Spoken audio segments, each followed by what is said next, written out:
नाथद्वारा की बड़ी प्रतिमा पर कल विधानसभा में एक बड़ा प्रश्न गूंजता दिखाई दिया, और प्रश्न इसलिए भी महत्वपूर्ण हो जाता है कि उसके बाद अलग अलग चर्चाएं, अलग अलग विचारणीय विषय उसमें से निकल कर आएंगे।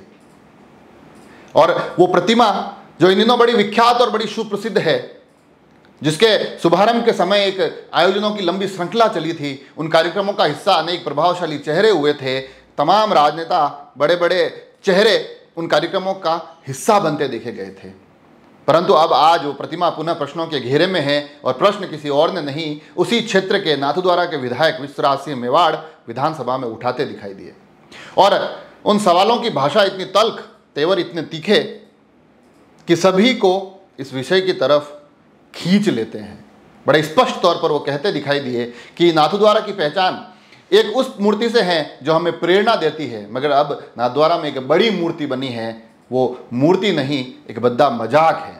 और यहीं रुकते नहीं हैं, वो इसके आगे उसे एक अधर्म का प्रतीक बना देते, कहते हुए कहते हैं कि एक ऐसी विशालकाय प्रतिमा जो मनोरंजन का माध्यम बन चुकी है, आप उसके अंदर जा सकते हैं, उसके कंधों तक पहुंच सकते हैं। और आखिर में आते आते एक बहुत महत्वपूर्ण प्रश्न कि आखिर ये धार्मिक पर्यटन, ये धर्म का व्यवसायीकरण कब रोका जाएगा?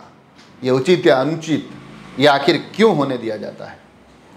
बड़ा ही महत्वपूर्ण प्रश्न विश्वराज सिंह मेवाड़ उठाते दिखाई दिए, और विश्वराज सिंह मेवाड़ के माध्यम से इस प्रश्न का आना अपने आप में अलग अलग मायने रखता है। उन मायनों को आप तक बताऊंगा। कई राजनेताओं की तरफ प्रश्न खड़े होते दिखाई देते हैं, वो भी आप तक पहुंचाऊंगा, मगर उससे पहले वो थोड़े से 2-3 जो तीखे तेवर वाली लाइनें हैं, मैं चाहता हूं आप सुने। मगर नाथद्वारा में ही मनोरंजन और मंदिर का एक भद्दा मिलाप का उदाहरण एक अन्य मूर्ति से है, जो इतनी विशाल है कि आप उसके अंदर जा सकते हैं और अंदर जाकर उसके कंधों तक चढ़ सकते हैं। मूर्ति का ऐसा उपयोग न तो धार्मिक न ही नास्तिक बल्कि अधर्म का प्रतीक ही कहा जा सकता है। तो देखा, बड़े तीखे और तल्ख लहजे में स्पष्टतया उस एक प्रतिमा की तरफ प्रश्न खड़ा करते हुए दिखाई दे रहे हैं। और साथ ही ये महत्वपूर्ण इसलिए हो जाता है क्योंकि कल जो इन्होंने पूरे की पूरा ये विषय विधानसभा के पटल पर रखा, उसमें एक पंक्ति यह भी कहती है कि स्थानीय लोगों की भावनाओं का ख्याल रखना जरूरी है। तो क्या इसके पीछे कुछ ऐसी चीजें भी निकल कर आती है कि स्थानीय लोगों की भावना इससे आहत हुई है? क्या ऐसा कोई विषय यहां से निकल कर आता है?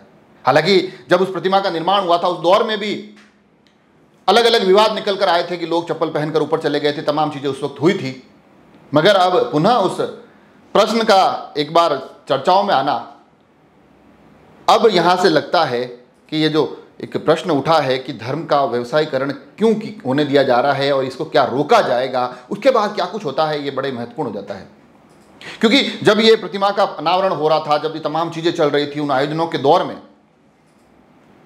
वो तमाम नेता उन कार्यक्रमों का हिस्सा थे जो इन विधानसभाओं में बैठते हैं।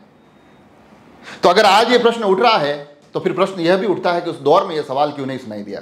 अगर ये वाजिब विषय है तो उस दौर में उन तमाम नेताओं को इन आयोजनों का हिस्सा बनने की बजाय इस प्रश्न पर गंभीरता से विचार करना चाहिए था। ये चीज़ें यहाँ टकराती दिखाई दे रही है।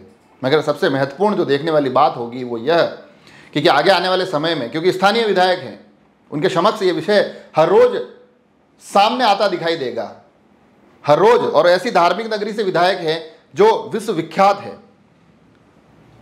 तो यहां से इस एक मामले का विधानसभा के पटल पर उठाए जाने के बाद आगे विधायक की रणनीति क्या होती है, यह भी देखने वाली बात होगी। क्या ये लोगों में चर्चाओं का विषय बनता है, यह भी देखने वाली बात होगी। और यहां से क्या इस धर्म के व्यवसायीकरण के जो आरोप पूरे के पूरे प्रकरण में लगते दिखाई दिए हैं, इन पर सरकार क्या जवाब देती है, यह भी देखने वाली बात होगी। हमारी भी नज़र इस पूरे मामले पर बनी रहेगी। आप सभी लोग जुड़े रहे राजसमंद एक्सप्रेस से। धन्यवाद।